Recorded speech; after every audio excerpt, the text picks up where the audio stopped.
People love a good story and they connect as humans based on stories.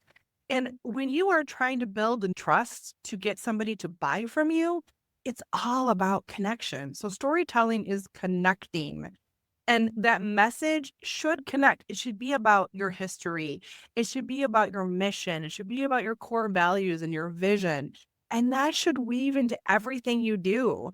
And when it's truly you and aligned, that's the piece that connects with the perfect client for you, those favorite clients that you love to work with, because now it's all in alignment. It's not scattered and separated and different than here on this page or when you talk and introduce yourself, or it becomes much more aligned and consistent. You're listening to Brainwork Framework, a business and marketing podcast brought to you by focus-biz.com. Welcome back to another episode. With us today is Beverly Cornell, the fairy godmother of brand clarity with Wickedly Branded. Since 2011, they've been helping big-hearted solopreneurs find clarity in the chaos. Beverly, so excited to have you on today. How are you? Oh, thank you, Chris. I'm doing well. I'm excited to be here with you and your listeners today. We appreciate it. So just the brief intro that we give you really can't do it justice for maybe the skills and experience you have or everything you've been through. So tell us more about your journey. What were you doing before? How has that kind of prepared you for what you're doing today with Wickedly Branded? So I didn't grow up dreaming of being an entrepreneur or running a business. I wasn't that kid that was selling lemonade or starting the side hustles at 12. I really was an accidental entrepreneur. I just fell into it. Back in 2012, I married my active duty Army husband, and life took us all over the country. So moving every few years meant I had to create a job, a remote job that wasn't really available in 2012 that could move with me and with my husband's career. So I did what so many entrepreneurs do. I got creative because most entrepreneurs love to build things and get creative all the time, but I did not think I was one. I had actually worked for lots of small mom and pop businesses. I worked for Chrysler's advertising company, some big Fortune 500, moved to some small mom and pop businesses, and then worked for a tech startup and saw how much work it was to start a business. So I was very clear that it was a lot of work. I never ran into that. But after I got married and needed to kind of follow his career, I knew I wasn't going to be able to find a job every 3 years. It was going to be really hard. So I started freelancing and had to figure everything out on my own. I made a ton of mistakes, but by every standard, I was successful. I had a steady stream of clients. I got some great referrals, and I was making multiple six figures. And on paper, you'd think, oh, yeah, she made it. It was good. It's all good. But behind the scenes, I was stressed. I was working around the clock. And it was because I was saying yes to every client, even when they weren't the right fit. Yes to every marketing trend because I thought I should. Yes to every late night hustle because I thought success meant working harder. And the results of all that, can you guess what it was? Complete burnout, right? That's a horrible feeling of working and working and feeling like you can't stop. I almost became an addictive kind of thing because I thought the harder I worked, the more success I would have. And there was one night, it was like 2 o'clock in the morning. My whole family was asleep. And I found myself at my desk, absolutely exhausted, staring at my screen, like with the cartoon eyes where they hold up open. I had built this business for freedom. So why did I feel so trapped? And I thought maybe I should just quit altogether. Maybe this isn't what I was supposed to do.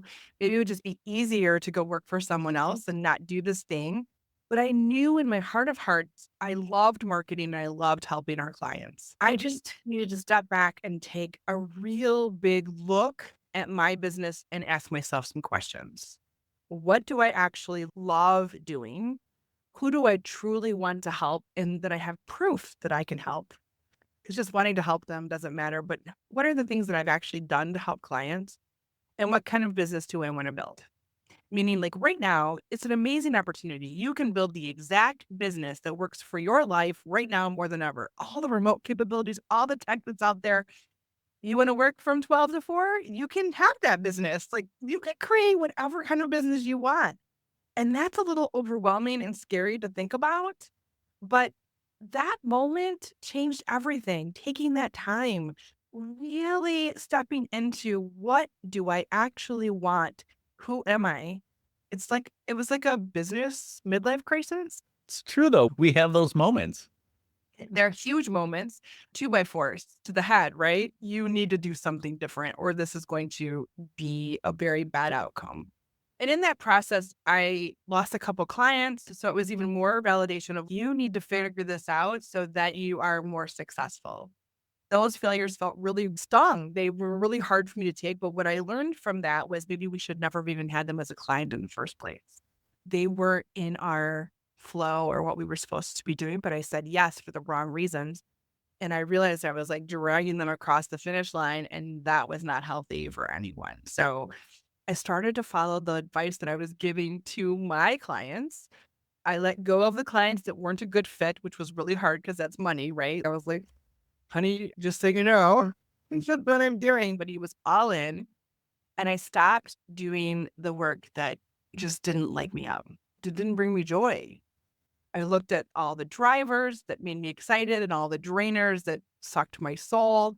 And how could I offload those or not do them or do them differently, automate that, whatever it was. I looked at every single thing I was doing. I made a list. I just journaled, Chris, for like days and everything that I do every day. And was it a good thing or a bad thing? Did it make me feel good? Did I want to do it? Did I procrastinate and never do it? And I looked at all of those things, and I got crystal clear on what made me different. For years, I never really was able to put into words what we actually did for our clients. My husband used to say, "You're so much more than a marketer." And I was like, well, okay, what does that mean? And I think it's kind of the cobbler's kids with no shoes. You never take the time to do that. So I really lean into what we actually do. I've used words like we're like a marketing therapist. I've used words like the fairy godmother of clarity because we aren't just a marketing strategist or tactician. We do far more for our clients. And when we got really clear, Chris, it was something unlocked, the doors opened, and the business finally took off. It's like you finally got excited about business again because you were having this moment, as you said, a midlife business crisis where suddenly you're reevaluating everything you've been doing and want to do moving forward. But it's those critical moments where it's really going to be our defining moment. Okay, do we continue the same path we're on? Do we make these changes? Do we find what's driving the business? Do we find what's hurting the business? And our level of success can be different. People want financial freedom, people want time freedom, and we find ourselves kind of getting stuck into this never-ending rat race of continual success. Can I go bigger? Can I go stronger? And then finally using our own business advice that we give to our clients and using it on ourselves and said, why don't we walk the walk instead of just talking the talk? And that's a big difference and moment for a business to have that transition. It was like the lights finally came on. I think I used the analogy earlier of like, I felt like we were wearing clothes that didn't fit us.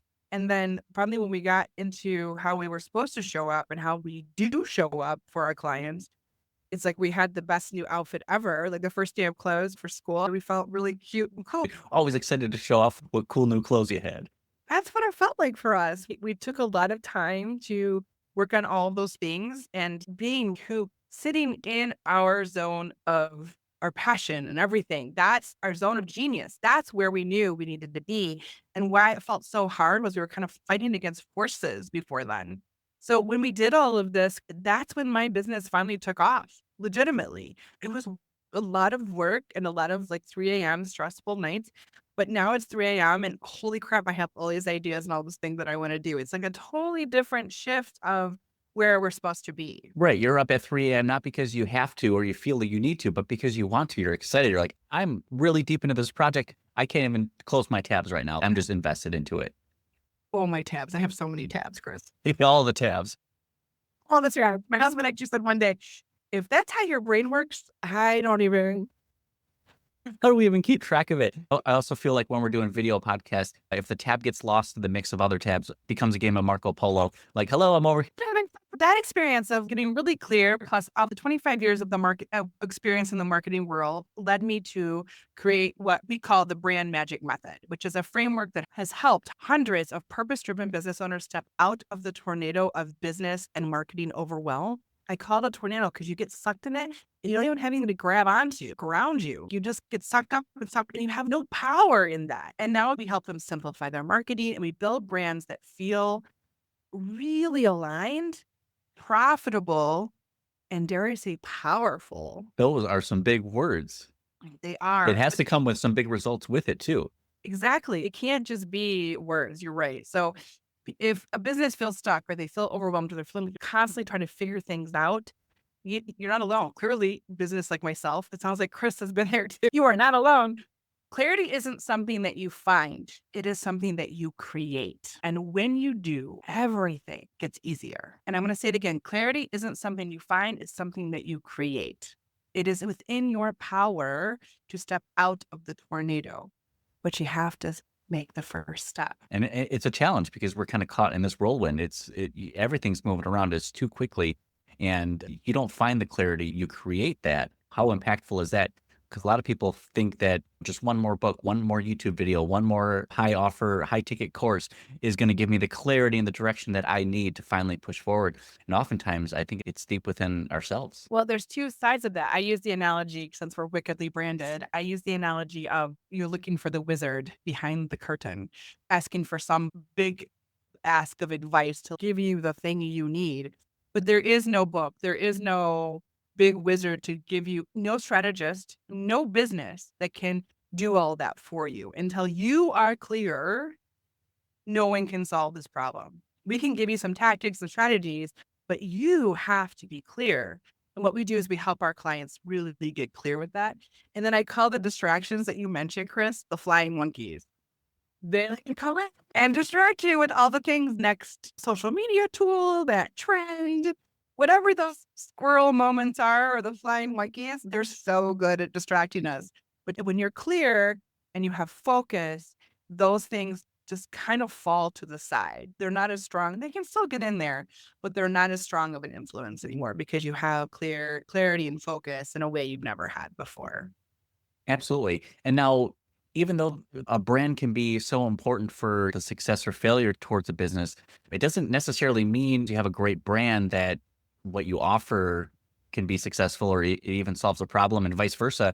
A lot of companies with either terrible branding and they're wildly successful, or they have a great product or service. So trying to find that marriage in between the two, I think it just shows the importance how powerful a great brand can be. And if you have the product or service to back it up, it's going to unlock so many more opportunities for you.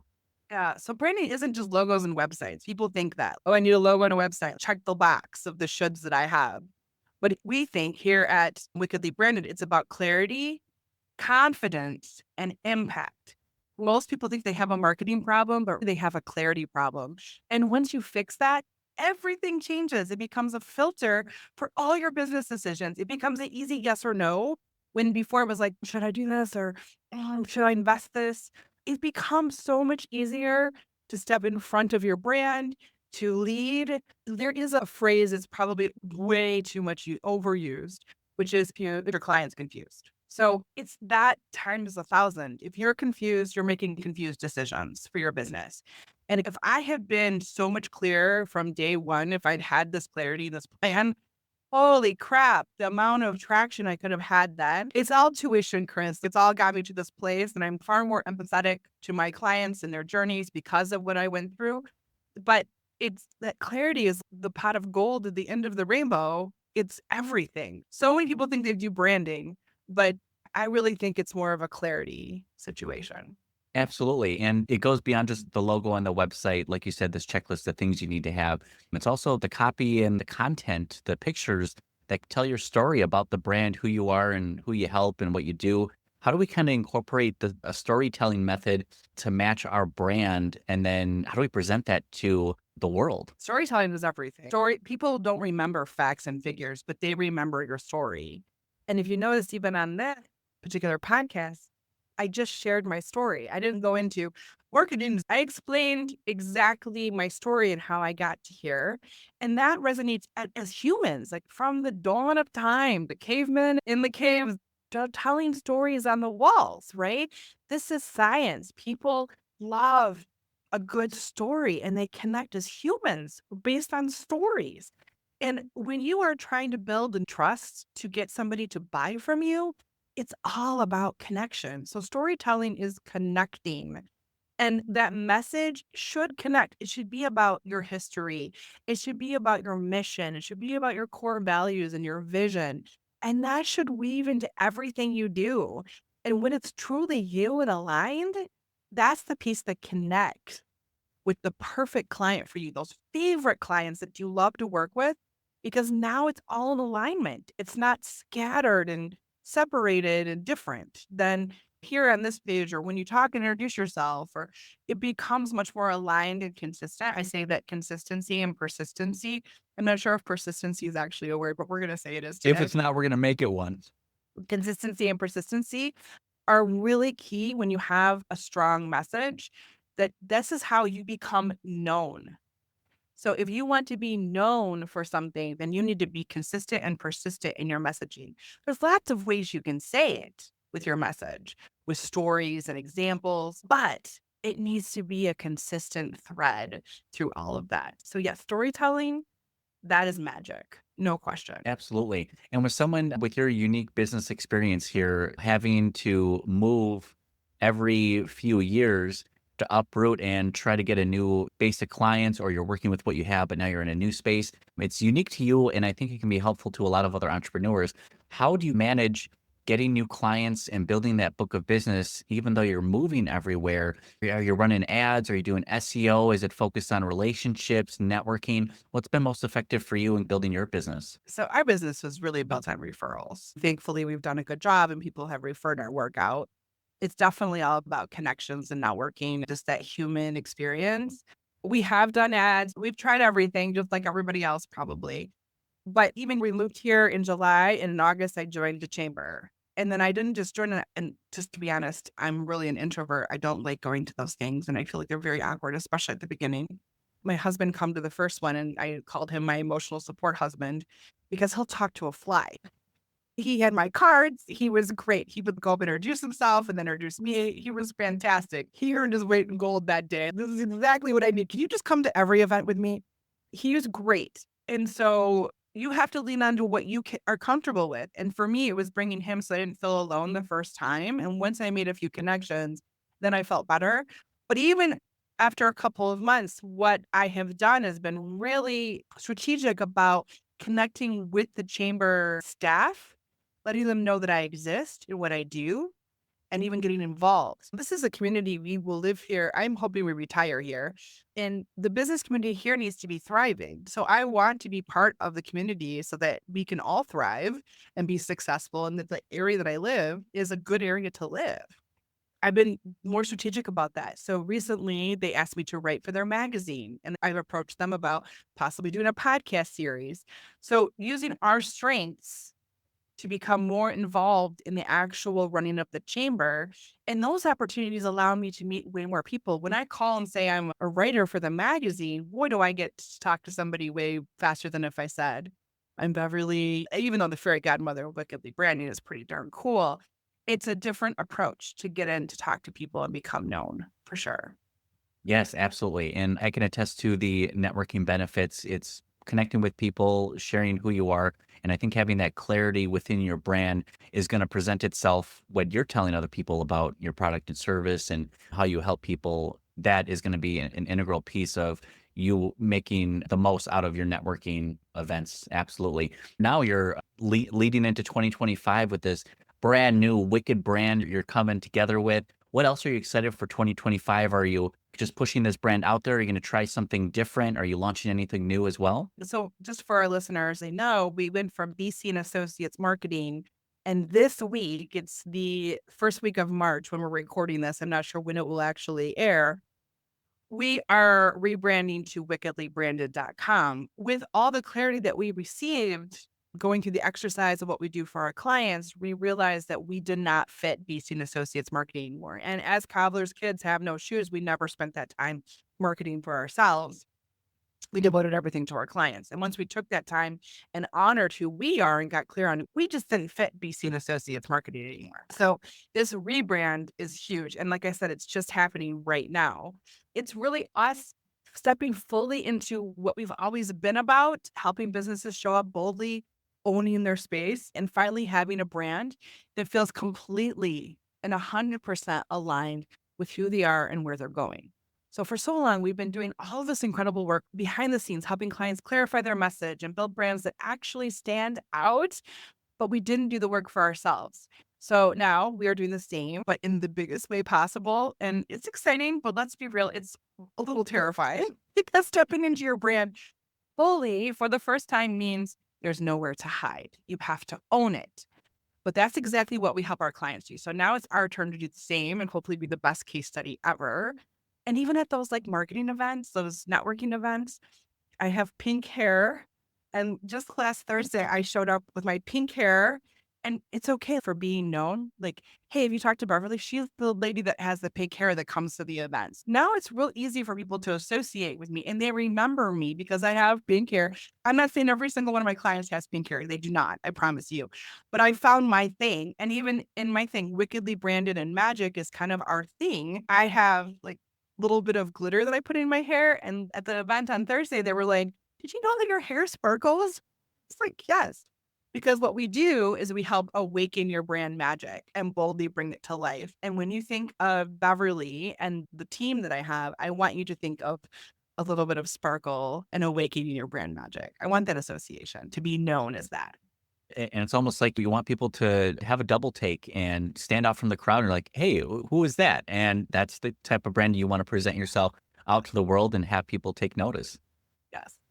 And that's all part of the process. Putting myself in pink hair wasn't my first step, right? It was getting this clear on this messaging, and that felt right to me. That felt authentic to me. And just really owning that for sure. But that's been a process too, stepping in front of my brand. When you have clarity and you have focus, I call it unicorn confidence. And so unicorns have multicolored hair. I do not have multicolored hair. But when you step in front of a brand that you really believe in, you can dye your hair pink and you can have sparkles and fully show up with confidence in a way you didn't have before. So it's almost like watch out world. It's a very huge transition for me and a little terrifying, but completely exciting to really own this for the first time in 13 years. Very exciting. Beverly, where can people find you online and get connected with you? Well, I have some advice. Can I still share my advice, Chris, or is it the time? Come on. Yeah, absolutely. What advice would you give to other entrepreneurs or other business owners, whether they're starting out or they've been in business for a while? I would say trust yourself more. You don't have to follow every marketing trend. You don't have to do everything for everyone. And simplicity and clarity will always win every single day. I promise you, over complexity. Clarity and simplicity. I see this all the time. So many business owners come to me saying, I feel like my brand just isn't clicking, or I'm getting clients, but they're not the right ones. And honestly, I get it. When you're so deep in your own business, like in the weeds, it's hard to see what makes you different. So I was working with a wellness coach recently and she was incredible at what she did, but something felt a little off. She had all the right pieces, experience and passion, even a beautiful website. But every time she talked about her business, it felt scattered and not really complete and confident. So she was trying to be everything to everyone. I've been there. I know that. And because of that, she kept attracting clients who weren't quite the right fit. So when we sat down and took some time with her and got to the heart of her business and who she is, we stripped away all those shoulds and got clear on what actually made her light up. When she talked to us, we could tell what made her excited. And once we found that common thread that ran through everything, when she could see it, when she had the words, the messaging to explain it, everything in her business shifted. Suddenly her marketing felt far more effortless and she wasn't trying to convince people anymore. She was just showing up as herself. And those favorite clients, the people she really liked working with, the ones that she talked about, those are the ones that started to show up. They started to find her. So when you get clear on your brand's magic, it's like weights that lift off your shoulders. You stop second guessing yourself. You trust yourself on a whole different level.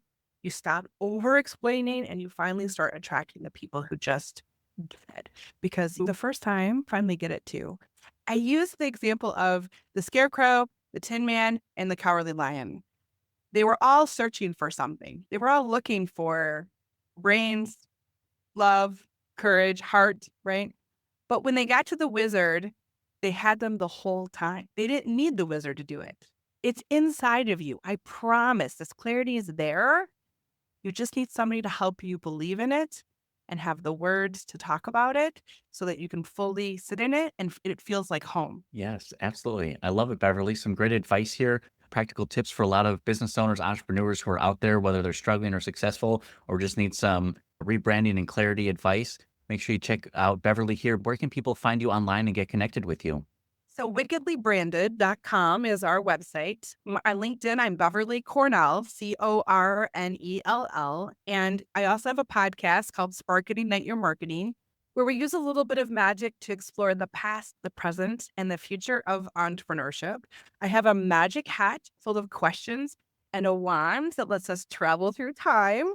We step into some really pivotal moments in entrepreneurship, those game changing decisions that we all make in our businesses. And we talk about those unexpected detours, the sparks of inspiration that shape all of our businesses. Hopefully, we'll talk about purpose and impact. So, if you love a good story and you crave a little bit more clarity, or just want to feel like you're sitting down with a friend who gets it, I'd love for you to join me. We're on all the different platforms, including YouTube. Excellent. And we'll have all those links available down in the show notes and the description so everyone can check those out. Beverly, we want to open the floor to you. We have 4 minutes available. Is there anything else we haven't discussed yet? Maybe advice, books, or YouTube or podcasters you follow that you want to recommend to others? Just an open floor for you. So, before we started this interview, Chris, I grabbed my wand.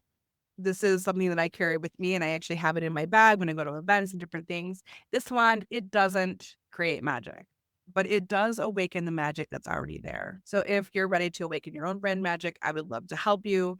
You can book a fit call. It's absolutely free, no obligation on wickedlybranded.com. But the one thing I want everyone to remember, all of your listeners, is you already have everything inside of you. The magic is there. You are absolutely brilliant and wonderful and amazing. And the people who are supposed to find you are just waiting for you to show up, just waiting for you to awaken your brand magic.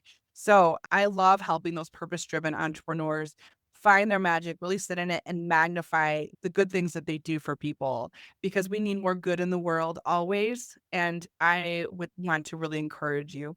There's lots of books that I love. The Gap in the Gain, focusing on your gains versus the things that you don't have. There's so many great things, but I think there's not some magical wizard to give you all the strategy, and there's not all those distractions, like those flying monkeys that can get in the way. It really starts with yourself. Some great advice, Beverly. We appreciate you coming on. Congratulations. So exciting to watch your rebrand as you're pushing yourself out there with this new messaging and new life and excitement towards your business and helping others find that passion as well. Appreciate the time and thank you for coming on. Thank you so much, Chris. I'm so happy to be here with you. Absolutely. Thank you.